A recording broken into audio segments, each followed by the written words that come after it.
শুভেচ্ছা ও অভিনন্দন। আজকে যাকাত প্রসঙ্গে আলোচনা করার জন্য বলা হয়েছে। যাকাতুল আমওয়াল এবং যাকাতুল ফিতর, সম্পদের যাকাত এবং সাদকাতুল ফিতর, যাকে আমরা ফিতরা বলে জানি।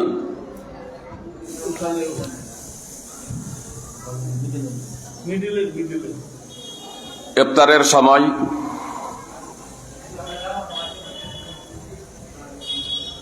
হতে প্রায় আর ঘন্টাখানিক সময় রয়েছে। ইফতারের প্রস্তুতি আমাদের নিতে হবে, তার জন্য প্রায় আধা ঘন্টা আগেই ছেড়ে দিতে হবে। এর তাৎপর্য হলো যে এখন আধা ঘন্টা আলোচনা, আর আলোচ্য বিষয় হলো দুটো: সম্পদের যাকাত এবং ফিতরা। তার কারণ ফিতরাও সামনে চলে আসছে। বিস্তারিত আলোচনা করা সম্ভব নয়, আমি শুধু সাধারণভাবে আপনাদের বলি। আল্লাহ তাআলা বলেন, ওয়াওয়াইলুল লিল মুশরিকিন আল্লাযীনা লা ইউতুনাজ যাকাত, ওয়াওয়াইলুল লিল মুশরিকিন আল্লাযীনা লা ইউতুনাজ যাকাত। মুশরিকদের জন্য ধ্বংস, মুশরিকদের জন্য ধ্বংস যারা যাকাত আদায় করে না। ওয়াহুম বিল আখিরাতি হুম কাফিরুন। মূলত তারাই আখিরাতকে অস্বীকারী। সূরা ফুসসিলাতের 6 নম্বর আয়াতের শেষাংশ এবং 7 নম্বর আয়াত। অত্র আয়াতে আল্লাহ তাআলা মুশরিক, কাফের, নাস্তিক, এক কথায় অমুসলিমদের গুণাবলী ও বৈশিষ্ট্য বর্ণনা করেছেন যে তারা যাকাত আদায় করে না। এর তাৎপর্য হলো যে যারা মুসলমান তারা যাকাত আদায় করে, তারা যাকাত আদায় করবে। যারা ঈমানদার তারা যাকাত আদায় করবে। যারা যাকাত আদায় করে না তাদের ভয়ঙ্কর শাস্তির কথা আল্লাহ তাআলা পবিত্র কোরআনে একাধিক জায়গাতে উল্লেখ করেছেন। পবিত্র কোরআনের ভাষ্য বিভিন্ন ভাষায়, আমাদের মাতৃভাষায় হয়ে গেছে, আপনারা অধ্যয়ন করবেন। সূরা আলে ইমরান 3 নম্বর সূরার 180 নম্বর আয়াত তাফসীর সহ দ্রষ্টব্য,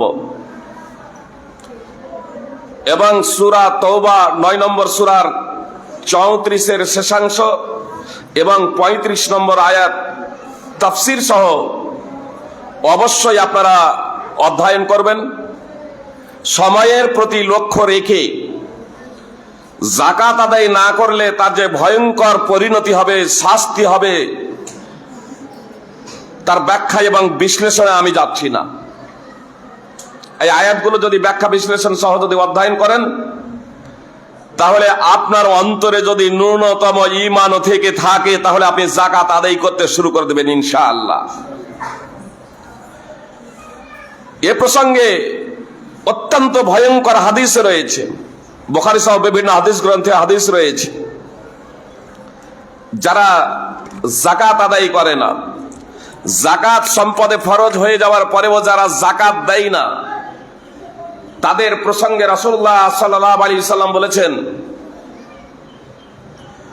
যে টেকো মাথা বিশিষ্ট বিষধর সাপ গলায় পেঁচিয়ে ধরবে এবং মুখমণ্ডলের 2 পার্শ্ব কামড়ে ধরে বলতে থাকবে, আনা মালুকা আনা কানজুক, আমি তোমার সম্পদ, আমি তোমার জমাকৃত মাল, আমি তোমার পঞ্জীভূত সম্পদ। এ সাপ অব্যাহত ধারায় কামড়াতে থাকবে। সহিহ বুখারী হাদিস নম্বর 1403। এবং সহিহ বুখারীর কিতাবুত তাফসীর হাদিস নম্বর 4565। এই জন্য আপনাদেরকে বলবো যে আসুন, যাদের আমাদের সম্পদের উপরে যাকাত ফরজ হয়ে গিয়েছে, এখনো যারা যাকাত আদায় করেনি তারা অবশ্যই যাকাত আদায় অনতিবিলম্বে করে দিই। যাকাতের নেশাব, সম্পদের যাকাতের নেশাব, কারো কাছে যদি সোনা থাকে তাহলে তার নেশাব হলো 7.5 ভরি, 7.5 তোলা। বর্তমানে যার ওজন হলো 85 গ্রাম। 7.5 তোলা সমান 85 গ্রাম সোনা। এই 85 গ্রাম সোনাটা সদা সর্বদা লক্ষ্য রাখবেন, মূল্য কম বেশি হতে পারে। কারো কাছে যদি 85 গ্রাম সোনা বা 7.5 ভরি সোনা থেকে থাকে, আর একটা বৎসর যদি অতিবাহিত হয়, তাহলে প্রতি বছরই 2.5% হারে যাকাত তাকে বের করতে হবে। যতক্ষণ পর্যন্ত 7.5 ভরি থেকে 85 গ্রাম থেকে কমে না যাচ্ছে, ততক্ষণ পর্যন্ত প্রতি বছরই আদায় করতে হবে। তার থেকে বেশি যত হবে, ওই 2.5% হারেই পুরোটাই আপনাকে যাকাত আদায় করতে হবে। কোন মহিলার যদি 7.5 ভরি সোনা থাকে, যতদিন 7.5 ভরি সোনা থাকবে প্রতি বছরই, যে তার উপরে একটা বৎসর অতিবাহিত হয়ে যাওয়ার পরে, মানে আজকে কোনো মহিলা 7.5 ভরি সোনার গয়নার মালিক হলো, তো আগামী বৎসর যখন এই দিনটি আসবে, তখন তা থেকে 2.5% হারে তার উপরে যাকাত বের করা অপরিহার্য কর্তব্য। এর থেকে যদি বেড়ে যায়, তবু সেটা 2.5% হারেই সেটা বের করতে হবে। যতদিন 7.5 ভরি থাকবে, ততদিনই আপনার 2.5% হারে তাকে যাকাত বের করতে হবে, অন্যথায় শাস্তির সম্মুখীন হতে হবে। আমি বললাম, যার ওজন হলো 85 গ্রাম, গত শুক্রবারের আগে শুক্রবারে এই 85 গ্রাম সোনার মূল্য জিজ্ঞেস করেছিলাম আমার বন্ধু ব্যবসায়ী, এক সোনার ব্যবসায়ীকে। তিনি বললেন বর্তমানে 85 গ্রাম সোনার মূল্য হলো 6,78,000 টাকা। কারো কাছে যদি 52.5 তোলা চাঁদি থেকে থাকে, কারো কাছে যদি 52.5 তোলা চাঁদি থেকে থাকে, যার ওজন হলো 595 গ্রাম চাঁদি,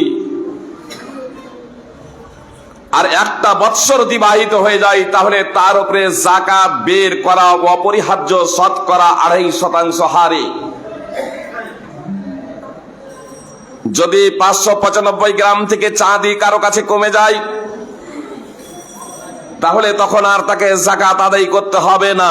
আপনি সাধারণ দান খয়রাত করবেন, কিন্তু আপনাকে যাকাত আদায় করতে হবে না, আপনার উপরে যাকাত ফরজ নয়।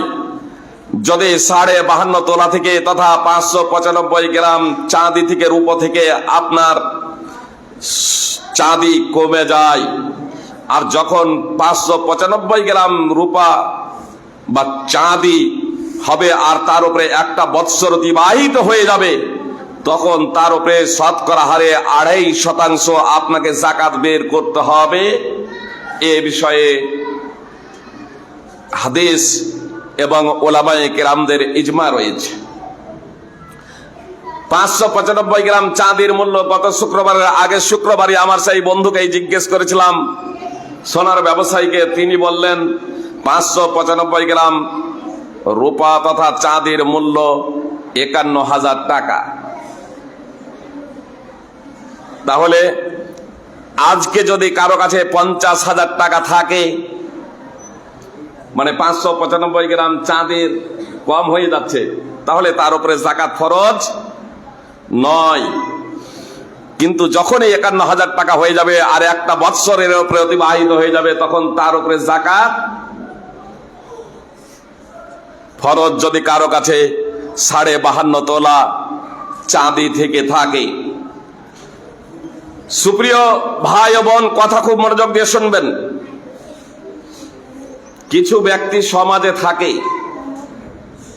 যারা সুযোগ সন্ধানী। তারা বলেন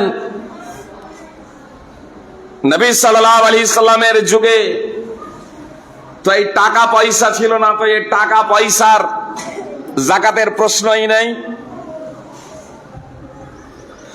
যে এ টাকা পয়সা ছিল না, কিন্তু এ টাকা পয়সাটা কার স্থলাভিষিক্ত?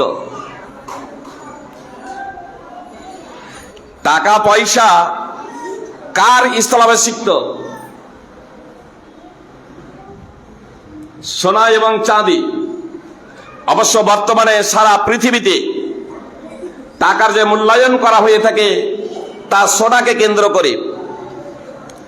এজন্য সোনার নেশাবে কারো যদি সম্পদ যদি পৌঁছে যায় আর একটা বছর অতিবাহিত হয়, তাহলে সকলের ঐক্যমতেই তার উপরে যাকাত অপরিহার্য। যাকাত আদায় না করার কারণে তাকে মহাপাপী হতে হবে। কিন্তু এখন থাকলো কারো কাছে যদি চাঁদির নেশাব পৌঁছে যায়, অর্থাৎ 52.5 ভরি চাঁদি। জি, শেখ মতিউর রহমান মাদানী আদ-দাম্মামের তিনি একটি বক্তব্য বলছিলেন যে কারো কাছে যদি 52.5 ভরি চাঁদির সমপরিমাণ অর্থ থেকে থাকে আর একটা বৎসর যদি অতিবাহিত হয়ে যায়, তাহলে তাকে যাকাত আদায় করতে হবে। তার কারণ রাসূল সাল্লাল্লাহু আলাইহি সাল্লামের যুগে সচরাচর দিরহাম ব্যবহৃত হতো, দিনারও ব্যবহৃত হতো, কিন্তু দিনারের মোকাবেলায় দিরহামের প্রচলন ব্যাপক ছিল। তখন কেউ কেউ বলছেন এদের ইবারত পড়া, শেখ মতিউর রহমান আল মাদানী দাম্মাম পৃষ্ঠবীর বক্তার উপরে যারা প্রশ্ন করছেন এখানে, তাদের হয়তো ইবারত পড়ারই যোগ্যতা নাই, আল্লাহু আলাম। জি, তো আমি বলছিলাম, উনি বলেছেন যাকাতুল ফিতর। জি, আমি আপনাকে বললাম যে অর্থের মূল্যায়ন করা হয় সোনাকে কেন্দ্র করে। আপনি সোনাকে কেন্দ্র করে আপনি যাকাত দিচ্ছেন। আল্লাহ যদি আপনাকে প্রশ্ন করে দেয় যে চাঁদির নেশাবে পৌঁছে গিয়েছিল তখন, তারপরেও তুমি যাকাত বের করনি কেন? এতে কি সতর্কতা নেই যে চাঁদির নেশাব হলে আপনি যাকাত বের করে দিবেন নিচের বাঁচার জন্য? জি, আমিও সাধারণভাবে আপনাদের বলি, যেহেতু অর্থের মূল্যায়ন করা হয়ে থাকে সোনাকে কেন্দ্র করে, এজন্য সোনা, তাহলে আমার উপরে যদি আপনার 51,000 তথা 595 গ্রাম চাঁদির সমপরিমাণ অর্থ হয়ে যায় আর একটা বৎসর অতিবাহিত হয়ে যায়, তাহলে আমি যাকাত আদায় করে দেব। তার কারণে এতেই রয়েছে আমার জন্য কল্যাণ, এতেই রয়েছে আমার জন্য সতর্কতা। তার কারণ আমরা পরকালে বাঁচতে চাই, জাহান্নামের শাস্তি থেকে বাঁচতে চাই, জাহান্নামের আযাব থেকে বাঁচতে চাই। সুপ্রিয় ভাই এবং বোন, তাহলে নেশাব হচ্ছে আপনার সোনার হিসেবে 85 গ্রাম সোনা বা তার সমমূল্য অর্থ, আর চাঁদির হিসেবে 595 গ্রাম চাঁদি বা তার সমমূল্য অর্থ কারো কাছে যদি থেকে থাকে আর তার উপরে যদি একটা বছর অতিবাহিত হয়, তখন তার উপরে যাকাত শতকরা 2.5% হিসেবে ফরজ। সুপ্রিয় ভাই এবং বোন, কথা খুব মনোযোগ দিয়ে শুনবেন। মনে করুন কোন মায়ের কাছে, কোন বোনের কাছে 7 ভরি সোনা আছে বা 500 গ্রাম চাঁদি আছে গয়না, তাহলে কি এই দুটোকে মিলানো যাবে? যে দুটো আপনার আলাদা, সোনা আলাদা, চাঁদি আলাদা, ওর নেশাব আলাদা, এজন্য ও দুটাকে মিলানো যাবে না। বুঝতে পেরেছেন? তার উপরে যাকাত ফরজ নয়। কোন আমার মায়ের কাছে বা বোনের কাছে 7 ভরি সোনা আছে, 40,000 টাকা আছে, তারপরে ও বর্তমানে তার উপরে যাকাত ফরজ হবে না। কথা মনোযোগ দিয়ে শুনুন। কিন্তু আমার কাছে যদি 7 ভরি সোনা থেকে থাকে আর টাকা থেকে থাকে 40,000 টাকা, 50,000 টাকা আমার কাছে আছে, 7 ভরি সোনা আছে, তাহলে আমার উপরে কি যাকাত ফরজ হবে? আমার মা এবং বোনেদের উপরে যাকাত ফরজ ছিল না, তাদের গয়না ছিল, যে গয়নাও 7.5 ভরি হলে যাকাত ফরজ, তাদের উপরে ফরজ নয়। কিন্তু আমার কাছে যদি থেকে থাকে, কথা খুব মনোযোগ দিয়ে শুনুন, তাহলে আমার উপরে যাকাত ফরজ হয়ে যাবে। কেন? আমার এই সোনাটা অর্থের দিকে প্লাস হয়ে যাবে। কেন? আমার জন্য সোনা ব্যবহার করা হারাম, আমি তো গয়না হিসেবে সোনা ব্যবহার করতে পারি না।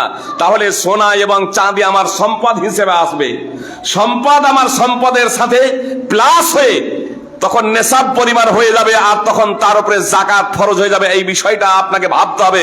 অনেক ভাই আছেন, কেউ বলছেন যে সোনা কিনে রেখে দিই, 7.5 ভরি সোনাতে তো যাকাত ফরজ, তো 7 ভরি সোনা কিনে রেখে দিলাম, যে তাহলে যাকাত ফরজ নয়। যে আপনার উপরে যাকাত ফরজ, আপনার উপরে যাকাত ফরজ, আপনার অর্থের সাথে এটা প্লাস হয়ে যাবে। ব্যাংকে আপনার টাকা আছে, সেই টাকা আপনার যাকাতে বের করতে হবে। কেউ কেউ বলে, আরে ব্যাংকে তো টাকা আছে, সেই টাকা কিভাবে, সেই টাকা তো ব্যাংকে আছে, সেই টাকার যাকাত আদায় করতে হবে না, যেটা হাতে ক্যাশ থাকবে সেটা আদায় করতে হবে। জি না, ব্যাংকে আপনার টাকা আছে, সেই টাকারও আপনাকে যাকাত আদায় করতে হবে নিসাব পরিমাণ হয়ে গেলে। হ্যাঁ, যাদের পিএফ, সরকারি যারা চাকরি করছেন, এই সরকারি চাকরি করতে গিয়ে আপনার পিএফ এর টাকা যেটা বাধ্যতামূলক ভাবে আপনার সরকার কেটে নেই, সেটার আপনাকে যাকাত আদায় করতে হবে না। তখন আদায় করবেন যখন আপনি হাতে পাবেন, তখন হিসাব করে 1 বছরের যাকাত আদায় করে দেবেন। তার কারণ ওটা আপনার হাতে নেই, ওটা আপনার হাতে নেই। কিন্তু ব্যাংকে আপনার টাকা আছে, এটা আপনার হাতে, আপনি যখন ইচ্ছা তখন আপনি উঠাতে পারেন। এজন্য এটার আপনাকে টাকা আদায়, যাকাত আপনাকে আদায় করতে হবে। সুপ্রিয় ভাই ও বোন, যদি তারপরেও এই যাকাত প্রসঙ্গে আপনাদের কিছু জিজ্ঞাসা করার থাকে, তাহলে আপনারা জিজ্ঞাসা করতে পারেন। যেহেতু সামনেই চলে আসছে আমাদের যাকাতুল ফিতর, এজন্য এই যাকাতুল ফিতর প্রসঙ্গেও কয়েকটি কথা আপনাদের সামনে আলোচনা করব। কথাটা একটু মনোযোগ দিয়ে শুনবেন। যাকাতুল ফিতর 1 সা খাদ্য ফরজ। জি, জেনে রাখবেন, ভারতবর্ষের মাটিতে 2টা জমিয়ত আছে, জমিয়তে আহলে হাদিস 2টা জমিয়ত। তো 2 জমিয়তেরই নেতৃবৃন্দ, যে যদি এই জমিয়ত যদি বলেন আব্দুল্লাহ সালাফি, জমিয়তে আহলে হাদিস পশ্চিম বাংলার সভাপতি আব্দুল্লাহ সালাফি, তিনিও বলছেন যাকাতুল ফিতরে খাদ্যই দিতে হবে, খাদ্যর পরিবর্তে অর্থ দেওয়া না জায়েজ। আর যদি কেন্দ্রীয় জমিয়তে আহলে হাদিসের যদি প্রেসিডেন্ট যদি বলেন, সদর যদি বলেন, আসগার আলী ইমাম মেহেদী আল মাদানী হাফিজাহুল্লাহ, তিনিও ব্যর্থহীনভাবে ঘোষণা দিয়েছেন যাকাতুল ফিতরে খাদ্য আপন আপন দেশের প্রধান খাদ্য থেকে 1 সা খাদ্য আদায় করা হচ্ছে রাসূল সাল্লাল্লাহু আলাইহি সাল্লামের সুন্নাত এবং উম্মতে মুসলিমার ঐক্যমতে, এটা হচ্ছে সুন্নাত। জি, মার্কাজি জামিয়াতে আহলে হাদিস সারা ভারতবর্ষের আহলে হাদিসের যিনি নেতা, এটা আলাদা প্রসঙ্গ যে কিছু ব্যক্তি আমাদের সমাজে আছে যারা নেতা মানে না, জি, নেতার কথা মানে না। হ্যাঁ, নেতা, আপনি নেতার কথাকে প্রত্যাখ্যান করে দিতে পারেন। কিসের ভিত্তিতে প্রত্যাখ্যান করবেন? কিসের মানদণ্ডে প্রত্যাখ্যান করবেন? কোরআন এবং সুন্নাহর মানদণ্ডে প্রত্যাখ্যান করবেন। উমুক বলেছে, তুমুক বলেছে, এর ভিত্তিতে এটা প্রত্যাখ্যান করা যাবে না। ইমামের, নেতার, আমিরের, শাসকের কথা যদি কোরআন এবং সুন্নাহর পরিপন্থী হয়, তাহলে তা প্রত্যাখ্যান করতে হবে। এটাই হলো কোরআন এবং সুন্নাহর দাবি, এটাই হলো আহলে হাদিসের মানহাজ, এটাই হলো আহলে হাদিসের নীতি। সুপ্রিয় ভাইবৃন্দ, কিছু কথা আজকে স্পষ্ট করে দিই, অতীতেও করেছি, আজকে একটু নতুন ভাবে স্পষ্ট করে দিই। কিছু কিছু ব্যক্তি বলে যে উমর বিন আব্দুল আজিজ এর বুঝটাই আমার কাছে বেশি গ্রহণযোগ্য। ইনি তো অর্থের কথা বলেছিলেন, মূল্যের কথা বলেছিলেন। কথা খুব মনোযোগ দিয়ে শোনেন। উমর বিন আব্দুল আজিজ বলেছিলেন, প্রত্যেক ব্যক্তির পক্ষ থেকে অর্ধ সা, প্রত্যেক ব্যক্তির পক্ষ থেকে অর্ধ সা গম কিংবা অর্ধ দিনার, দুটো অপশন রেখেছিলেন, অর্ধ সা গম কিংবা অর্ধ দিনার, অর্ধ সা গম কিংবা তার মূল্য বলা হয়েছে। একটা বর্ণনায় অর্ধ সা, প্রত্যেক ব্যক্তির পক্ষ থেকে অর্ধ সা কিংবা তার মূল্য। অন্যান্য বর্ণনাগুলোকে উমর বিন আব্দুল আজিজ থেকে একত্রিত করলে এটা প্রমাণিত হবে যে প্রত্যেক ব্যক্তির পক্ষ থেকে অর্ধ সা গম কিংবা তার মূল্য, অর্ধ দিনার, নিসফে দিনার, অর্ধ দিনার। সুপ্রিয় ভাই এবং বোন, উমর বিন আব্দুল আজিজের আহলে হাদিস উলামায়ে কেরাম গ্রহণ করেছেন যাকাতুল ফিতরে গম অর্ধসা না একসা। আহলে হাদিস উলামারা এটা গ্রহণ করেছেন অর্ধসা না একসা। কি বলছেন? আজকে কি এই আহলে হাদিস যারা টাকার ফতোয়া বলে চিৎকার করছে তারা গ্রহণ করেছে? কি বললেন উমর বিন আব্দুল আজিজ? অর্ধসা গম কিংবা তার মূল্য, অর্ধসা গম কিংবা তার মূল্য। সুপ্রিয় ভাই এবং বোন, অর্ধ সা, আমাদের দেশে সা প্রচলিত আছে 2.5 কিলো, কিন্তু সাটা হলো একটা পাত্র। কথা খুব মনোযোগ দিয়ে শুনুন, সব কিলো সমান ধরে না। যেমন চাল, চালও বিভিন্ন ধরনের আর বিভিন্ন রয়েছে। তাহলে চাল যেমন প্রায় 3.25 কিলো, 1 সা চাল সমান প্রায় 3.25 কিলো। সা আছে বর্তমানে, আপনারা মেপে দেখবেন, প্রায় 3.25 কিলো 1 সা চালের ক্ষেত্রে এটা বললাম। আর যদি গম যদি হয়, সৌদি আরবের বিখ্যাত মুফতি শেখ ওসাইমিন রাহিমাহুল্লাহ তিনি যে ওজন করেছিলেন একেবারে শুকনো ভালো মাপের গম, সেই গমের ওজন ছিল 2 কিলো 40 গ্রাম। তাহলে অর্ধ সা গমের অর্থ কি হচ্ছে? 1 কিলো 20 গ্রাম। মানে উমর বিন আব্দুল আজিজ তার যুগে, ইনি সাহাবীও নন, জেনে রাখবেন, উমর বিন আব্দুল আজিজ তার যুগে বললেন যে অর্ধ সা গম অর্থাৎ 1 কিলো 20 গ্রাম গম অথবা তার মূল্য। আজকে আমি আপনাদের বলতে চাই, কথা খুব মনোযোগ দিয়ে শুনুন, অর্ধ সা গম অর্থাৎ 1 কিলো 20 গ্রাম গম কিংবা তার মূল্য। যদি অর্ধ সা গম, তাহলে গম যারা দিবেন, খাদ্য দেবেন, অর্ধ সা গম দেবেন। তো সমস্ত আহলে হাদিস তার বিরোধিতা করছেন যে না, এটা চলবে না, উমর বিন আব্দুল আজিজের ফতোয়া গ্রহণ করা যাবে না। ফের তার টাকা, ফের অর্ধ সা গম বা তার মূল্য। তাহলে অর্ধ সা গমের মূল্য 1 কিলো 20 গ্রাম, মানে যার বর্তমান দাম হলো প্রায় 35 টাকা। কেউ যদি 35 টাকা যদি দেয়, তার ফিতরা আদায় হবে? উমর বিন আব্দুল আজিজ যারা টাকার ফতোয়া দিয়েছে তারাও কিন্তু এর ফতোয়া গ্রহণ আজকে বর্জন করে দিয়েছে। কেন? অর্ধসা গম বললেন তো, তাহলে অর্ধসা গম, তাহলে মূল্যের মূল্যায়ন করেছিলেন উমর বিন আব্দুল আজিজ। আসুন এবার আমি আপনাকে বলি, মূল্যের যদি মূল্যায়ন হয়, আজ পর্যন্ত পৃথিবীর কোন আহলে হাদিস না গ্রহণ করেন নাই। সুপ্রিয় ভাই এবং বোন, চাল গমের থেকে ডবল দাম, তাই না? আর 1 কিলো গমের ওজন কত? 1 কিলো গমের দাম কত? 1 কিলো 20 গ্রাম গমের দাম, মানে অর্ধসা গমের দাম বর্তমানে 35 টাকা। তাহলে 35 টাকার সমমূল্যের যদি আমি চাল দিই, 35 টাকা সমমূল্যের যদি চাল ফিতরা আদায় করি, তাহলে কত হবে? প্রায় 500 গ্রাম চাল, একটু বেশি ধরেন 600 গ্রাম চাল। তো 600 গ্রাম চাল আমি আদায় করি, আমি মিনিকেট চাল খাই, 600 গ্রাম চাল আমি আদায় করি, তাহলে ফিতরা আদায় হবে? আজকে মডেল সর্দার যারা আছেন, কথা খুব মনোযোগ দিয়ে শুনেন, এবং যারা টাকা জায়েজ জায়েজ বলে চিৎকার করে বলছেন, কথা খুব মনোযোগ দিয়ে শুনেন, যে 600 গ্রাম চাল যদি আমি দিই, উমর বিন আব্দুল আজিজ, যার কথাকে নিয়ে তোমাদের এত নাচন কুদন, সেই উমর বিন আব্দুল আজিজের ফতোয়া অনুযায়ী, তার কথা অনুযায়ী, যে গম কিংবা তার মূল্য, তাহলে অর্ধসা গম কিংবা তার মূল্য, আর অর্ধসা গমের মূল্য 35 টাকা। আমি যদি 35 টাকা মূল্যের চাল যদি আদায় করি, কেন আদায় হবে না?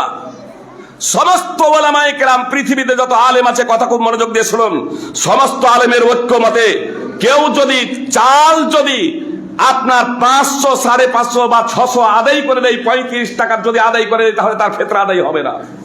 কেন? তাহলে একদিকে উমর বিন আব্দুল আজিজের কথা গ্রহণ করছো, আবার পরক্ষণেই তার কথাকে তুমি প্রত্যাখ্যান করে দিচ্ছ কেন? কোন যুক্তিতে? সুপ্রিয় ভাই এবং বোন, উমর বিন আব্দুল আজিজ একজন ব্যক্তি ছিলেন, তার মাধ্যমে ভুল হতে পারে না? নবী সাল্লাল্লাহু আলাইহি সাল্লামের মাধ্যমে ভুল হয়েছে সুপ্রিয় ভাই এবং বোন, কিন্তু তিনি নবী ছিলেন, তিনি রাসূল ছিলেন। সূরা তাহরিম উঠানো 1 নম্বর আয়াত তাফসীর সহ দ্রষ্টব্য। আল্লাহ তাআলা তার সংস্কার সংশোধন করে দিয়েছিলেন। ফাইজের মাধ্যমে যদি ভুল হয়ে যায়, আল্লাহ ওহী অবতীর্ণ করবেন না। উমর বিন আব্দুল আজিজের মাধ্যমে যদি ভুল হয়, আল্লাহ ওহী অবতীর্ণ করবেন না। একটা উদাহরণ দিই, তাহলে বুঝতে পারবেন। নবী, সহিহ মুসলিম সহ বিভিন্ন হাদিস গ্রন্থে হাদিস আছে, নবী সাল্লাল্লাহু আলাইহি সাল্লাম মদকে সিরকা বানাতে নিষেধ করেছেন। আবু তালহা রাদিয়াল্লাহু তাআলা আনহু বলছেন যে ওয়ানাত ইয়াতিম উত্তরাধিকার সূত্রে মদ পেয়েছে।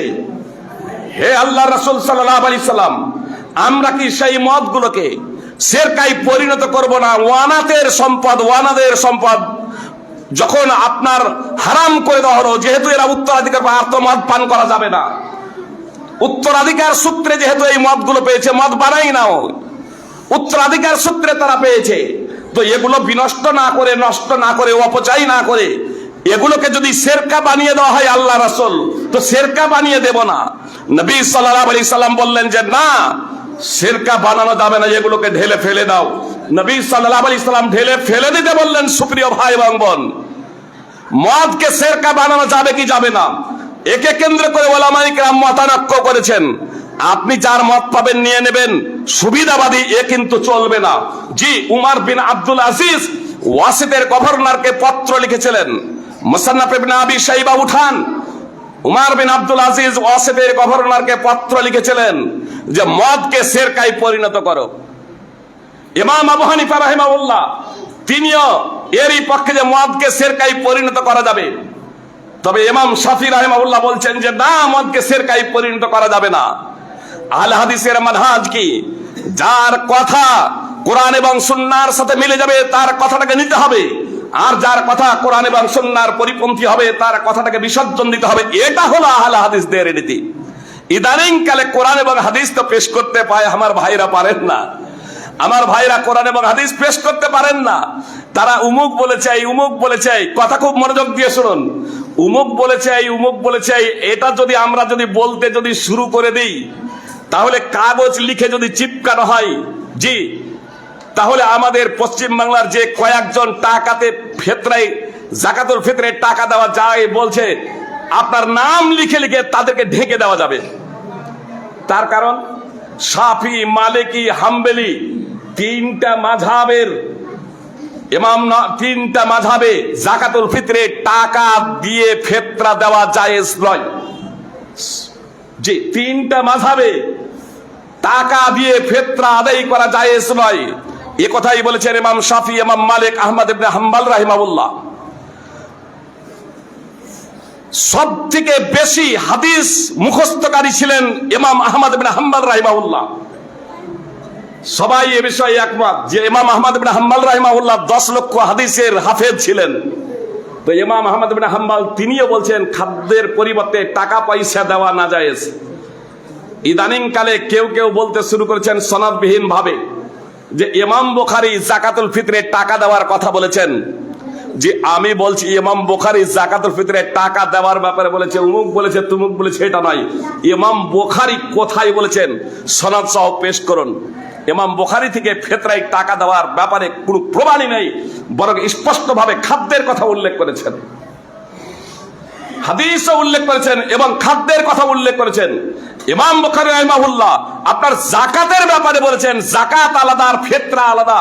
যাদের মস্তিষ্কে এই সাধারণ বোধটুকুও নেই যে ফিতরা কাকে বলে আর যাকাত কাকে বলে, তারা ফতোয়া দিতে আজ শুরু করে দিয়েছে।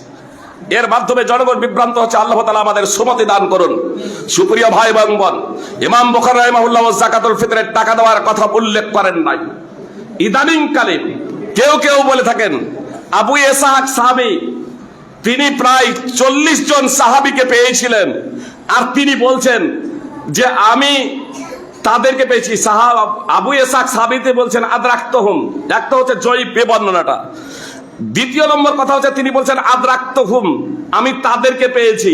আর এরা বলছে সাহাবী অনুবাদ করে বসে আছে, বলছে 38 জন সাহাবীকে যে পেয়েছিলেন।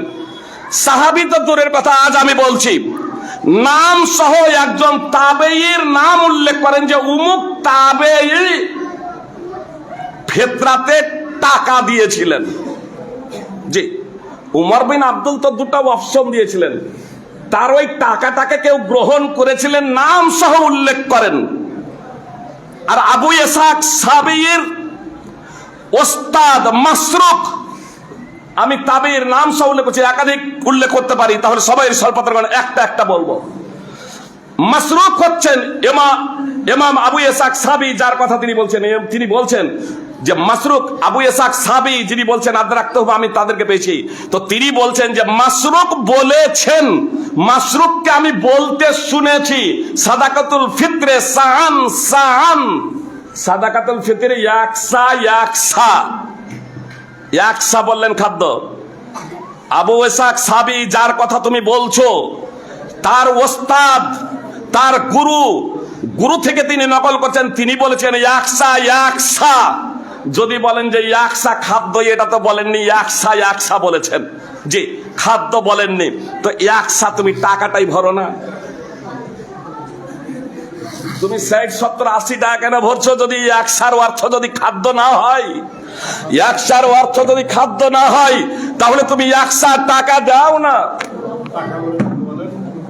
জি, 100 টাকা ভরো, প্রায় 2.5 কিলো টাকা ওজন করো, দেখি কত বাপের বেটা আছো।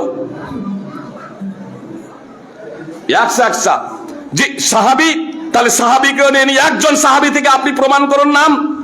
আবু ইসহাক সাহাবী আব্দুল্লাহ ইবনে উমরকেও দেখেছেন। আবু ইসহাক সাহাবী আব্দুল্লাহ ইবনে উমরকেও দেখেছেন।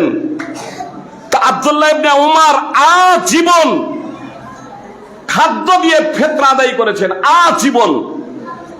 সহিহ বুখারীর হাদিস অধ্যয়ন করুন। জি, তাহলে আজীবন যাকাতুল ফিতর, সহিহ বুখারী হাদিস নম্বর 1511, আজীবন খাদ্য দিয়ে আব্দুল্লাহ ইবনে উমর শুধু নিজের পক্ষ থেকেই নয়, নিজের গোলামের ছেলেদের সন্ততিদের পক্ষ থেকেও আপনার খাদ্য দিয়ে ফিতরা আদায় করেছেন।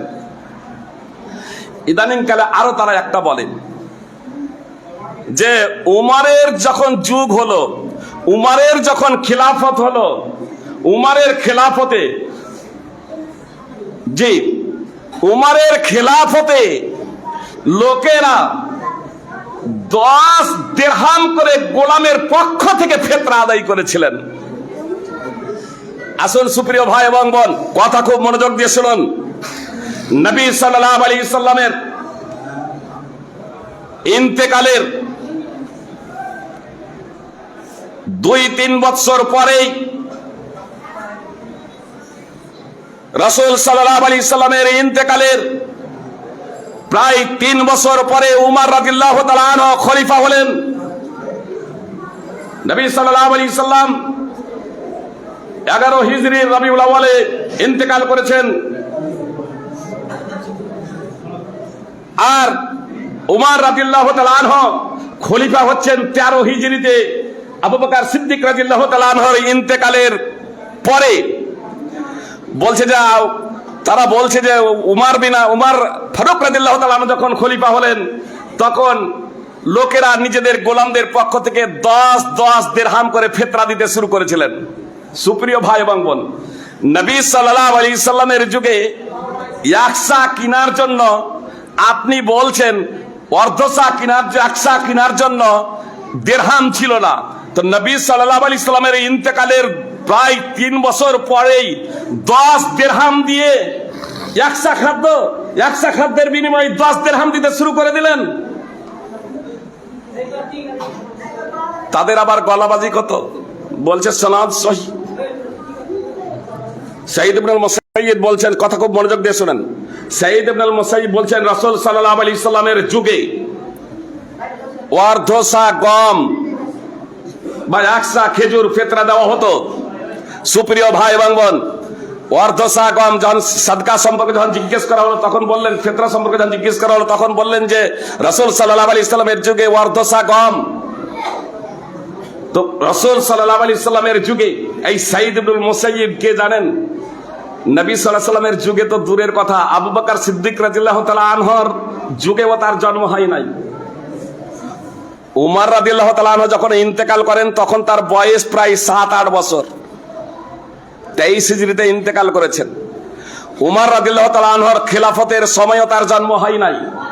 উমর রাদিয়াল্লাহু তাআলা আনহুর খেলাফতের 2-3 বছর পরে তার জন্ম।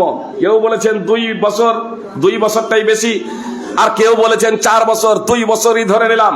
তাহলে উমর রাদিয়াল্লাহু তাআলা আনহু যখন খলিফা হলেন আর সেই বর্ণনা যে করছেন আর আল্লাহ রসুলের যুগের যে কথা বলছেন, তখন তো তার অস্তিত্বই ছিল না সুপ্রিয় ভাই এবং বোন এই পৃথিবীর মাটিতে। তাহলে তিনি কিভাবে দেখলেন যে 10 দিরহাম দিতে শুরু করে দিলেন ফিতরাতে? এক বলছেন ফিতরার সেরকম প্রচলন ছিল না, আর বলছেন আল্লাহ রসুলের ইন্তেকালের 3 বছর পরেই আপনার 10 দিরহাম করে গোলামের পক্ষ থেকে ফিতরা দিতে শুরু করলেন। কোনটা বলছেন সুপ্রিয় ভাই এবং বোন?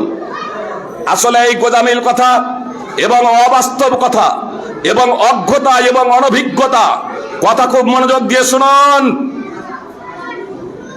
ওই লোকেরা সাহাবা এবং তাবেঈনরা শুধু গোলামদের পক্ষ থেকে ফিতরা দিতেন না নিজেদের পক্ষ থেকেও ফিতরা দিতেন? কি বলছেন? ফিতরা কি শুধু গোলামদের উপরে ফরজ, আমাদের উপরে ফরজ নয়? তো গোলামদের পক্ষ থেকে দিতেন 10 দিরহাম, নিজেদের পক্ষ থেকে কি দিতেন? নিজেদের পক্ষ থেকে কি দিতেন না? শুধু গোলামদের কথা হলো কেন? সুপ্রিয় ভাই এবং বোন, আসলে তাদের এটা অনভিজ্ঞতা, বরং তাদের অনভিজ্ঞতা এবং অল্প জ্ঞানের পরিচয় বহন করে এত দ্বারা। আসলে এই বিষয়টা উল্লেখ করেছেন একাধিক গ্রন্থে, এটা বর্ণিত আছে। জি, আপনার ইমাম ইবনে সাদের আত-তাবাকাতুল কুবরায় রয়েছে, ইমাম ইবনে হাজমের আল মুহাল্লাই রয়েছে, ইমাম বাইহাকির মারিফাতুস সুনানে রয়েছে, ইমাম ইবনে আব্দুর রাজ্জাকের মুসান্নাফ ইবনে আব্দুর রাজ্জাকে রয়েছে, আরো বহু গ্রন্থে রয়েছে। আপনার আনাস বিন মালিক থেকে, সুবাইল বিন আউফ থেকে, জি সুবাইল বিন আউফ জাহিলিয়াতের যুগ পেয়েছিলেন। জি, ইনি সাবালক, ইনি দেখেছেন। স্বয়ং আনাস রাদিয়াল্লাহু তাআলা আনহু তিনিও বলছেন আসলে কিছু ব্যক্তি উমর রাদিয়াল্লাহু তাআলা আনহুকে বললেন, যখন তারা ঘোড়া এবং গোলামের যখন মালিক হলেন, বেশ যখন ঘোড়া এবং অনেক গোলামের যখন মালিক যখন হলেন, তখন তারা বললেন যে আমরা মনে করি যে আমাদের গোলামদের পক্ষ থেকে 10 দিরহাম দেব।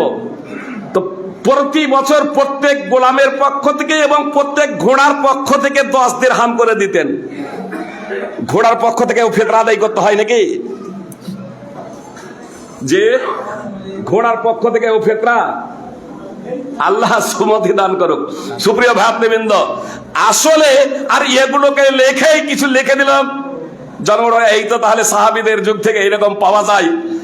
আর এজন্যই ওরাও জানে তাদের দুর্বলতা, আর এজন্যই কেউ যখন তাদেরকে বলে যে আচ্ছা একবার আলোচনায় বসেন, সমস্যার সমাধান হয়ে যাবে, তখন ওরা এদিক ওদিক ঝাঁকতে শুরু করে দেয়, বলছে বসবো না। একদা তারাই বলছিল যে ফাইজি সাহেবের সাথে আলোচনা করার জন্য এই পশ্চিম বাংলার আলেমদের দিয়ে হবে না, বাইরে থেকে আলেম নিয়ে আসতে হবে।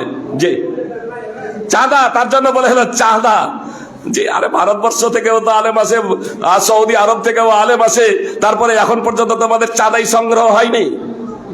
আসলে তারা জানে যে তারা ভুলের উপরে আছে, অথচ কিছু মানুষ শুধু হাড়ধর্মী এবং জিদ।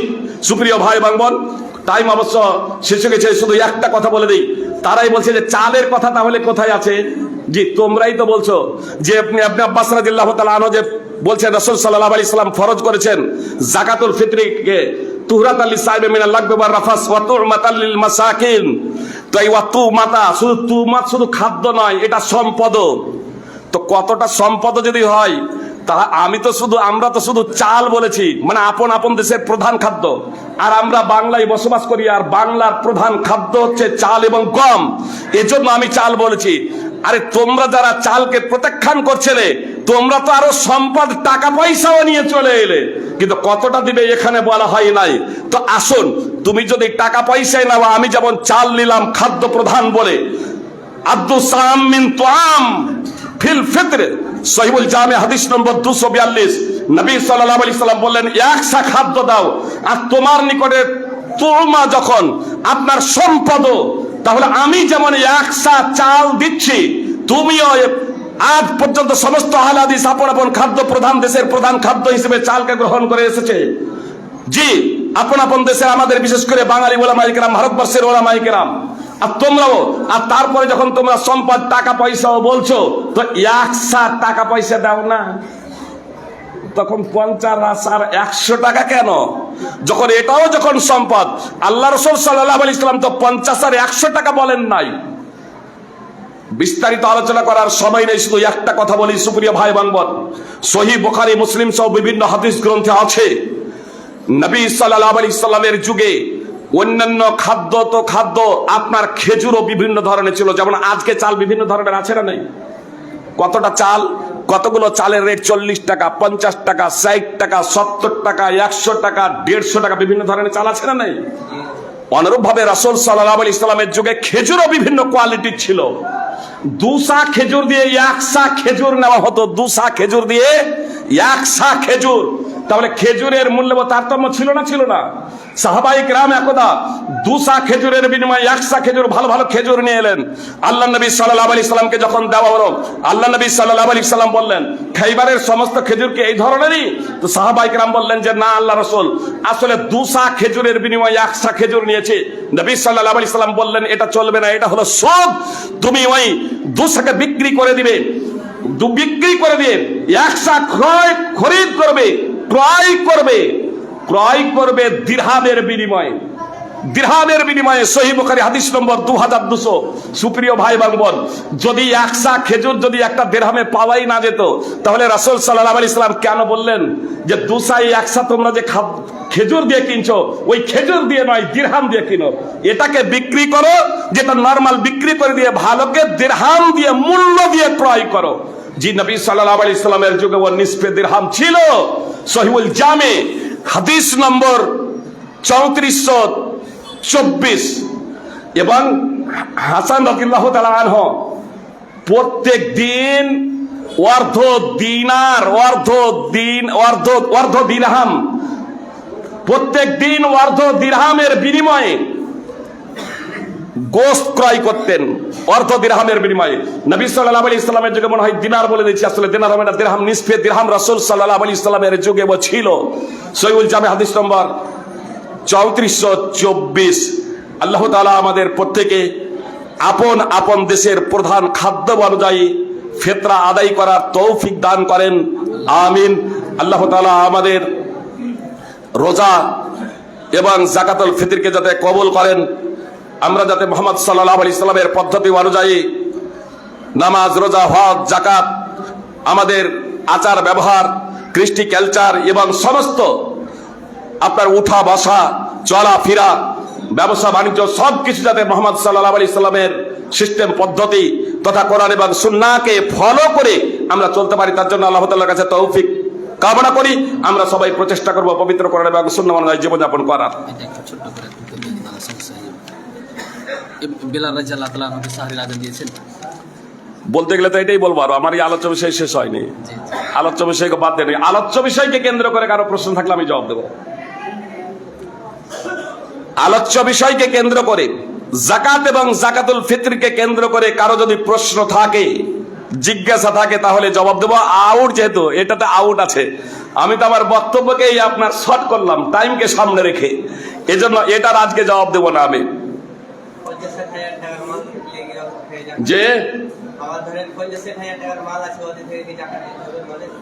আপনার দুটো জিনিস, যদি মালের জাকাত লাগবে কিনা, মালের জাকাত লাগবে কিনা। নেশাব আমি বলে দিয়েছি, সোনার হিসেবে 85 গ্রাম সোনা বা তার সমপরিমাণ অর্থ, চাঁদির হিসেবে 595 গ্রাম চাঁদি বা তার সমপরিমাণ অর্থ এবং 1 বছর অতিবাহিত হওয়া। এখন বিষয়টা হলো, আমি একজন ব্যবসায়ী, আমার কাছে সম্পদ আছে, তো এই সম্পদেরও কি আমাকে জাকাত বের করতে হবে? যে নেশাব পরিমাণ হয়ে যাওয়ার পর আমার যেহেতু এটা ব্যবসার সম্পদ, এই ব্যবসার সম্পদের আমাকে হিসাব করে জাকাত আমাকে বের করতে হবে। অর্থ এবং সম্পদ দুটাই প্লাস হবে। উদাহরণস্বরূপ, আমি জমি চাষাবাদের জন্য, আমার জমি আছে চাষাবাদের জন্য, সেই জমির আপনাকে জাকাত লাগবে না। জমি থেকে যে ফসল উৎপন্ন হবে নেশাব পরিমাণ হলে আপনাকে ওসুর বের করতে হবে। কিন্তু আমি একজন জমি ব্যবসায়ী, জমি কিনি আর বেচি, জমি কিনি আর বেচি। উদাহরণ দিচ্ছি, আবার বলিয়েন না যে ফেজি সাহেব মিথ্যা কথা বলেন, জমি ব্যবসায়ী নয়। তবু জমি কিনি আর বেচি উদাহরণস্বরূপ, যে তাহলে ওই জমিটা আমার সম্পদে চলে আসবে। বুঝতে পেরেছেন? যতটা জমি আমার থাকবে কিনা বেচার জন্য, আমি ক্রয় করছি, বিক্রি করছি, তাহলে এটা আমার সম্পদে চলে আসবে। এটা আপনার হিসাব করে আমাকে জাকাত আদায় করতে হবে। হ্যাঁ, বসবে। আসসালামু আলাইকুম রহমতুল্লাহ। ওয়ালাইকুম আসসালাম ওয়া রাহমাতুল্লাহি ওয়া বারাকাতুহু। আপনারা নিজ নিজ জায়গায় স্থান গ্রহণ করবেন ইনশাআল্লাহ। সুবহানাকা আল্লাহুম্মা ওয়া বিহামদিকা আশহাদু আল্লা ইলাহা ইল্লা আনতা আস্তাগফিরুকা ওয়া আতুবু ইলাইক।